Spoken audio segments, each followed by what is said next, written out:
Серебряным призером стал Меметов Энвер.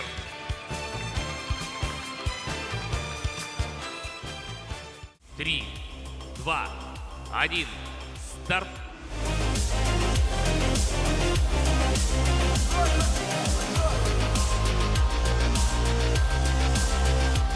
На третьем помосте Меметов Энвер имеет собственный вес 104 килограмма ровно.